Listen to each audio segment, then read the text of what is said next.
Welcome to your home kitchen. Hello friends, આજે આપણે સક્કરિયાનો શીરો બનાવીશું. સક્કરિયા હોળીના ટાઈમે બહુ જ સરસ આવે છે. આમ તો આપણે બાફેલા સક્કરિયા ખાઈએ જ છે, પણ આજે આપણે એનો શીરો કેવી રીતે બનાવવાનો તે અમે તમને શીખવાડીશું. સક્કરિયાનો શીરો હેલ્ધી છે અને ટેસ્ટી છે. અને આ શીરાને તમે નાના નાના બાઉલમાં આઈસ્ક્રીમના જેમ ભરી અને ફ્રીઝરમાં નહીં પણ ફ્રીજમાં સેટ કરી અને બી તમે કોઈ મહેમાન આવવાનું હોય તો તમે આગળથી બનાવીને રાખી શકો છો. ચાલો આપણે આજે સક્કરિયાનો શીરો બનાવીશું. હેલો ફ્રેન્ડ્સ, આજે આપણે સક્કરિયાનો શીરો બનાવીશું. મોસ્ટ ઓફ આપણને હોલીના ટાઈમ પર આપણને સક્કરિયા આવે છે. આ મહિનામાં આપણે સારા સક્કરિયા આવે છે એટલે આપણે આજે આપણે શીરો બનાવીશું. એના માટે થઈને જોશે આપણને 500 ગ્રામ સક્કરિયા, દૂધ, ખડી સાકર આપણને લગભગ 125 ગ્રામ જેવી જોશે, જેવું તમે મીઠું ખાતા હોય પ્રમાણે. 2 ટેબલ સ્પૂન મલાઈ, એલચી પાવડર, ઘી 2 ટેબલ સ્પૂન, કેસર અને ગાર્નિશિંગ માટે આપણને ડ્રાય ફ્રૂટ જોશે. ફ્રેન્ડ્સ, પહેલા આપણે હવે સક્કરિયા બાફી લીધેલા છે. આ રીતના આપણે ઢોકળિયામાં બાફી લેશું સક્કરિયાને. આપણા સક્કરિયા બફાઈ ગયા છે. હવે એને આપણે છીલી લેશું. આ રીતના બધા સક્કરિયાને આપણે છીલી લેશું. હવે આપણે આ સક્કરિયાને સ્મેશ કરી નાખશું. આ રીતના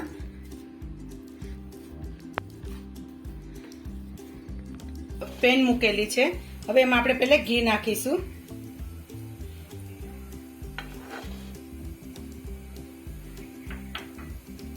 ઘી થઈ જાય પછી આપણે એમાં સક્કરિયા નાખીશું.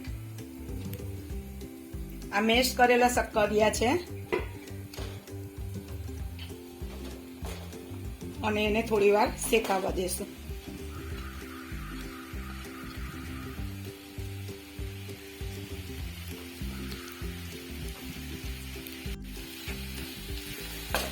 આ રીતના આપણે આને શેકાવા દેશું. ઘી નાખી અને સક્કરિયા નાખીને આને આપણે શેકાવા દેશું.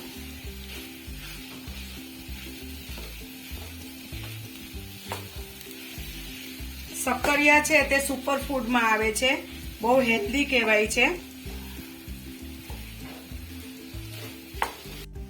હવે આપણી 3-4 મિનિટ થઈ ગઈ છે અને આપણા સક્કરિયા શેકાઈ ગયા છે. હવે આપણે આમાં સાકર મિક્સ કરીશું. આપણે આ ખડી સાકર લીધી છે, એના બદલે તમે નોર્મલ સુગર જે આપણે ચામાં વાપરીએ છીએ એ બી તમે વાપરી શકો છો, પણ આ જે ખડી સાકર છે તે બહુ હેલ્ધી છે એટલા માટે થઈને અમે આ ખડી સાકર લીધેલી છે. હવે આને આપણે આ સાકર છે તે તમે થોડી વધતા ઓછી રાખી શકો તમારા ટેસ્ટ મુજબ.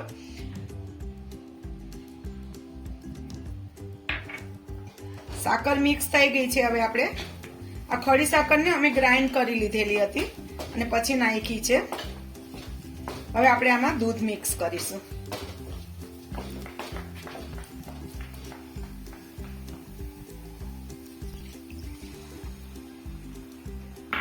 દૂધ મિક્સ કરી અને આપણે આને મિક્સ થવા દેશું બરાબર. ફ્રેન્ડ્સ, જો આપણું હવે આ દૂધ બરાબર મિક્સ થઈ ગયું છે.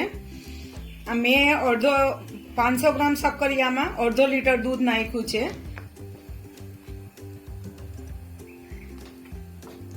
દૂધ હશે તો જ તમને મજા આવશે બરાબર. અને સાકર તમે વધી ઓછી કરી શકો છો.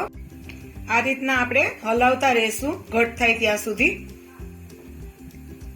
ફાસ્ટ લો કરી અને આને પકાવવાનું આપણે. એટલે આપણે મલાઈ નાખીશું. આમાં તાજી મલાઈ જ નાખી છે મેં. મલાઈ નાખીશું, એલચી પાવડર નાખીશું અને જો તમને કેસર ઓપ્શનમાં છે, તમારે નાખવું હોય તો તમે નાખી શકો, બાકી કંઈ નહીં. અમને ગમે છે એટલે અમે નાખું છું. હવે હું એલચી પાવડર બી નાખું છું અને કેસર નાખશું એટલે એનો કલર મસ્ત યલો થઈ જશે. આ મેં પાણીમાં ભીગાવેલું કેસર છે. ખુશ્બુ બી સારી આવશે અને એનો દેખાવ બી સારો થશે અને ટેસ્ટમાં બી કેસરના લીધે શીરો સારો લાગશે.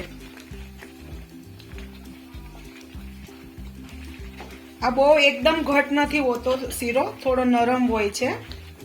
બસ હવે આપણે થોડું જરા વાર ધીરા ગેસ પર થવા દઈએ આને અને પછી બંધ કરી દઈશું. આ જો આ રીતના થવું જોઈએ.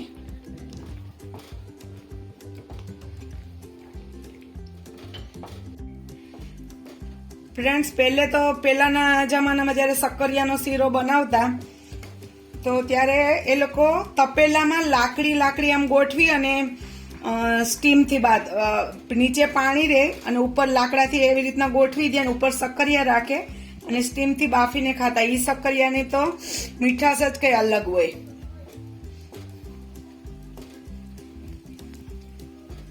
જો ફ્રેન્ડ્સ, આપણું આ ઘટ થવા લાગ્યું છે. સક્કરિયા બાફેલા રેડી હોય તો આપણને 10 થી 10 મિનિટમાં આપણો શીરો રેડી થઈ જાય.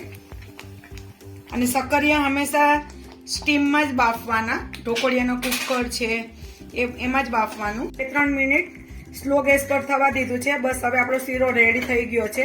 જુઓ ફ્રેન્ડ્સ, તમને થોડું હજુ ઘટ કરવું હોય તો તમે કરી પણ. અને આમાં થોડું આપણે ડ્રાયફ્રૂટ અંદર બી નાખી શકીએ છીએ આપણે. અને આપણે બીજું ગાર્નિશિંગમાં નાખીશું.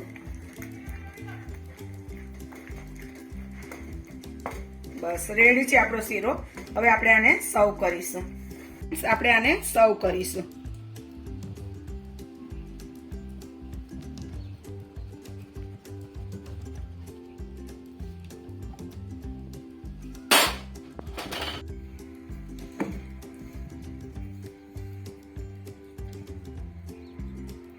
થોડી એલચી નાખીશું આપણે ઉપર અને ડ્રાયફ્રૂટ થી આપણે આને હવે સર્વ કરીશું.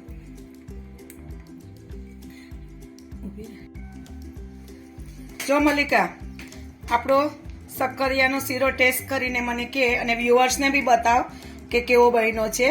બહુ મસ્ત બન્યો છે આપણો.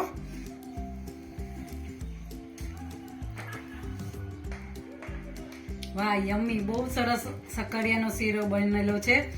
આ શીરો તમે ઘરે બનાવજો, તમારી ફેમિલી સાથે ખાજો. અને જો ફ્રેન્ડ્સ, આપણે જે સક્કરિયાનો શીરો આપણે તો ગરમ આપણને ભાવે છે, પણ બચ્ચા લોકોને ઠંડુ ખાવું હોય તો તમે અડધી પોણી કલાક માટે તમે ફ્રીજમાં સેટ કરીને પણ બચ્ચા લોકોને આપી શકો છો. તો એ લોકોને જરા વધારે મજા આવશે અને ખાશે. તમે આ સક્કરિયાનો શીરો જરૂરથી બનાવજો અને તમારી ફેમિલી સાથે એન્જોય કરજો. જો તમને અમારી આ રેસીપી પસંદ આવે તો અમને લાઈક કરજો, શેર કરજો અને સબસ્ક્રાઇબ કરજો.